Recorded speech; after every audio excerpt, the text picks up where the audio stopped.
tirando un poco de lo que es mi cursus, me dije que por qué no utilizar el fuero de Brañosera como un espejo, porque es un acontecimiento puntual de un año concreto, pero es también un receptáculo que va reuniendo como en una especie de ola elementos del pasado que son puestos por escrito en ese momento concreto.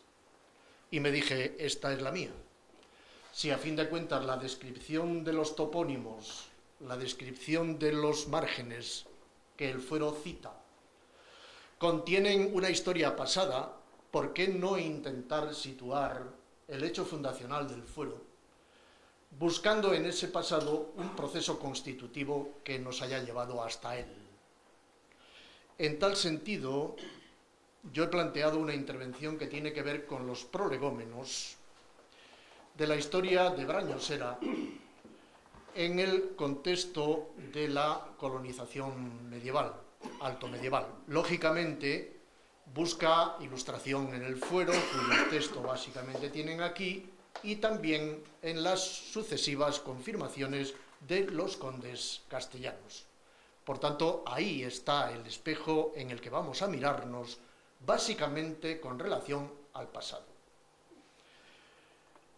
Ningún historiador debe comenzar nunca ninguna conferencia sin situar la geografía, y yo trato de establecer un punto de partida mínimo que es no exactamente solo Brañosera, ni tan siquiera el término de Brañosera, sino lo que de alguna manera los arqueólogos han consagrado como comarca de la Braña, que acoge, además del valle, un escenario un poco más amplio para darle aire suficiente a los acontecimientos históricos. Y como toda conferencia tiene que tener su fin, también debo buscar una geografía final. Y esa geografía final la encuentro en la Castilla condal, en los prolegómenos de la configuración de la Castilla condal, aunque aquí lo que aparezca sea el condado de Fernán González en el momento de su muerte, el año 970. Por tanto, el espacio, de alguna manera, está claro, y el tiempo ha de venir determinado por el mecanismo ideado, por el método elegido para realizar esta exposición.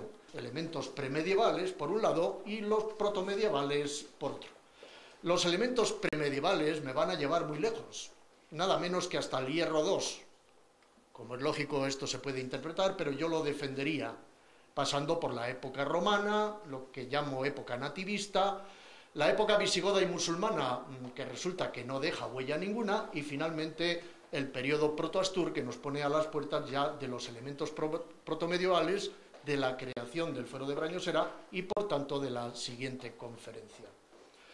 No podemos perder de vista la saga de los condes castellanos que, como hemos visto por sus confirmaciones, cierran finalmente el proceso histórico que nos ocupa.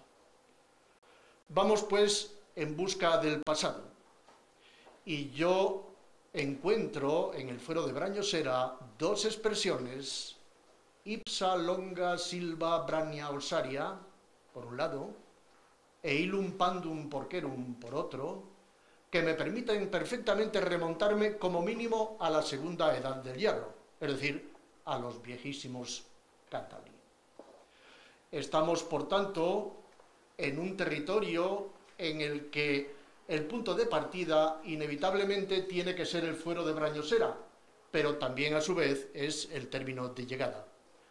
El punto de partida tiene que ser el fuero de Brañosera porque refleja el pasado, y a su vez el pasado es el punto de partida que nos llevará al fuero de Brañosera. Tienen ustedes ahí una perspectiva de lo que es la cuenca del Duero desde la costa. En primer lugar, la cordillera cantábrica, a la izquierda la cordillera ibérica, y al fondo se insinúa la cordillera central. Y tienen ustedes ahí también ejemplificado, abajo de todo, Cangas de Onís, la capital naciente del no menos naciente reino Astur. También tienen ustedes una cinta que atraviesa el espacio de este a oeste, que es la vieja vía romana, la vía aquitana. Por si hubiera pocas vías en ese escenario, un tanto más al sur, circulando en torno al Duero, nos encontramos con otra vía de extremada importancia, como veremos a continuación. Desde Cangas de Onís se va a iniciar en un momento determinado un movimiento de ordenación ocupación y articulación del territorio, que tiene un punto de inflexión en Brañosera el año 824. Pero eso no será nada más que el comienzo de todo un proceso mucho más importante, probablemente, que nos va a llevar al flanco noroccidental de la meseta superior, donde se sitúan los dos grandes pasillos que hacen entrar a esas dos grandes vías. Por un lado el pasillo del Alto Ebro y por otro lado el pasillo del Alto Duero. Pues bien, si Brañosera es importante como culminación del pasado, el cierre de estos dos grandes portillos y, consiguientemente, la configuración del Condado de Castilla será el referente primordial del futuro.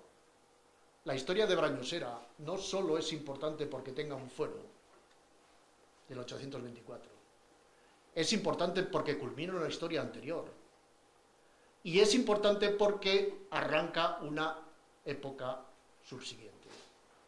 Brañosera está, por tanto, en el quicio de muchas más cosas que su fuero. Está en el quicio de un primer proceso de repoblación y está en el quicio, como punto de partida, de un proceso que llevará a la génesis de Castilla. Bien, vamos a esa fase premedieval y vamos a esa edad del hierro. Nos remontamos hacia el 350 a.C., más o menos en lo que llamamos la época de celtiberización, y abrimos la persiana y situamos primero a Brañosera y a continuación las etnias indígenas.